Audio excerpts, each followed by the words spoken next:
नमस्कार दोस्तों, मैं आप सभी के समक्ष महाविद्या छिन्नमस्ता माता की कथा प्रस्तुत कर रही हूँ। आइए शुरू करते हैं। जयकारा महामाई दा, बोल साचे दरबार की जय। छिन्नमस्ता का अर्थ है छिन्न मस्तक वाली, यानी एक अलौकिक शक्ति। माँ छिन्नमस्ता को चिंतपूर्णी माता भी कहा जाता है। छिन्नमस्ता माता की गणना काली कुल में की जाती है। इनका संबंध महाप्रलय से है। महाप्रलय का ज्ञान करवाने वाली यह महाविद्या देवी भगवती का ही रौद्र रूप है। महर्षि याज्ञवल्क्य, परशुराम, श्री मत्स्येंद्रनाथ तथा गोरखनाथ जी ने इसी विद्या की उपासना की थी। देवी भगवती की इस शक्ति को वज्र वैरोचनीय भी कहा जाता है। देवी छिन्नमस्ता का घनिष्ठ संबंध कुंडलिनी नामक प्राकृतिक ऊर्जा से है, जो मानव शरीर में छिपी हुई एक प्राकृतिक शक्ति है।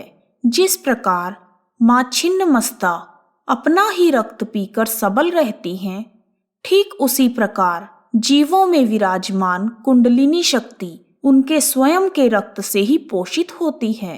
कुंडलिनी शक्ति जागृत होने पर माया का प्रभाव क्षीण हो जाता है। देवी छिन्नमस्ता के पांव के नीचे कामदेव और रति हैं, जो काम ऊर्जा का प्रतीक हैं। माँ छिन्नमस्ता की सच्चे मन से पूजा करने पर सभी मनोकामनाएं पूर्ण होती हैं। आइए अब शुरू करते हैं छिन्नमस्तिका माता की कथा। बोलो छिन्नमस्तिका माता की जय। एक बार माँ भवानी अपनी 2 सहचरियों के साथ मंदाकिनी नदी में स्नान करने के लिए गई। स्नान के बाद दोनों सहचरियों को बहुत तेज भूख लगने लगी। तब उन्होंने माँ भवानी से कहा कि हमें बहुत भूख लग रही है। माँ ने उन्हें कुछ देर इंतजार करने को कहा। भूख के कारण उन्हें पीड़ा होने लगी और उनका रंग काला होने लगा। तब दोनों सहचरियों ने विनम्र भाव से माँ को कहा, माँ तो भूखे बच्चे को बिना देर किए ही खाना देती है। ऐसा सुनकर माँ भवानी ने एक ही पल में खड्ग से अपना सर काट दिया और कटा हुआ सर उनके बाएं हाथ में आ गिरा और 3 रक्त धाराएं बह निकली। 2 धाराओं को उन्होंने दोनों सहचरियों की ओर प्रवाहित कर दिया और तीसरी धारा जो ऊपर की ओर बह रही थी उसे देवी ने स्वयं पिया। अब माँ की दोनों सहचरियां रक्तपान करके तृप्त हो गई। मान्यता है तभी से माँ भवानी के इस रूप को छिन्नमस्ता रूप में जाना जाने लगा। जय माँ छिन्नमस्ता।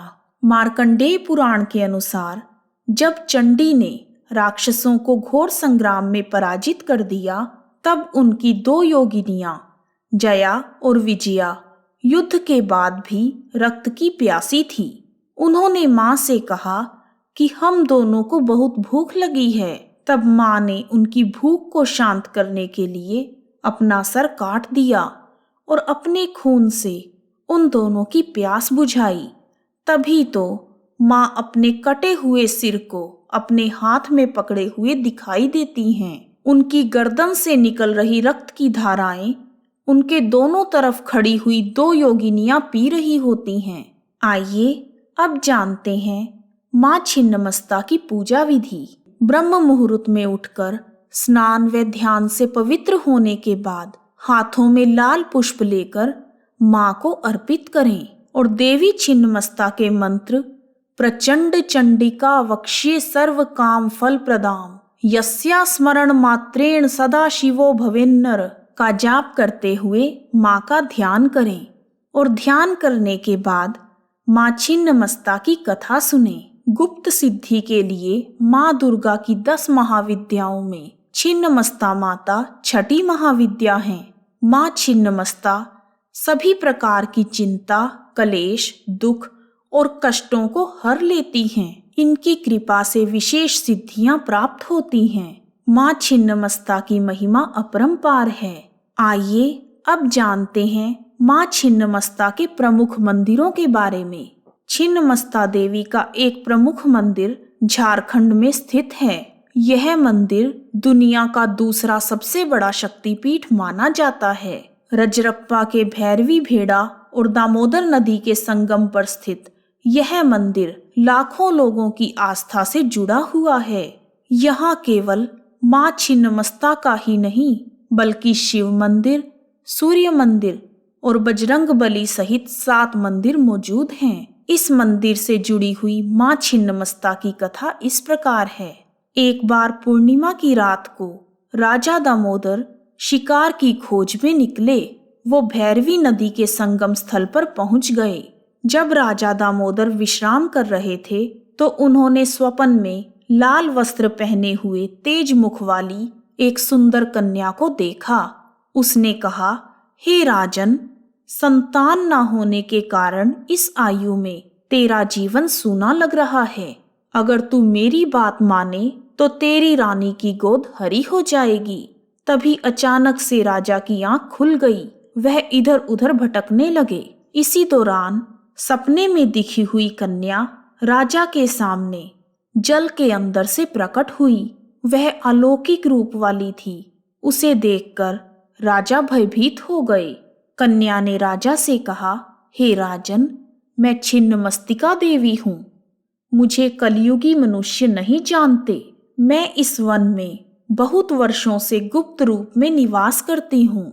मैं तुम्हें वरदान देती हूँ कि ठीक 9 महीने के बाद तुम्हें पुत्र रतन की प्राप्ति होगी। माँ छिन्नमस्तिका ने कहा कि तुम्हें एक मंदिर दिखेगा जो मिलन स्थल के समीप है। यह मेरा मंदिर है जहाँ शिलाखंड पर मेरी प्रतिमा है। तुम सुबह के समय मेरी पूजा करो। ऐसा कहकर छिन्नमस्तिका देवी अंतर्ध्यान हो गई। तभी से इस पवित्र स्थान को रजरप्पा कहा जाने लगा। बोलो छिन्नमस्तिका माता की जय। छिन्नमस्तिका माता का एक पीठ चिंतपूर्णी है जो बहुत ही प्रसिद्ध मंदिर है।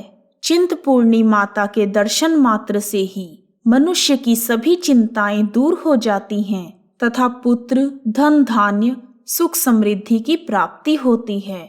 बोलो चिंतपूर्णी माता की जय। छिन्नमस्तिका माता की जय। इस प्रकार छिन्नमस्तिका माता की कथा पूर्ण हुई। जयकारा महामाई दा, बोल साचे दरबार की जय। आप सभी का हार्दिक धन्यवाद। जय माता दी, जय माँ छिन्नमस्ता।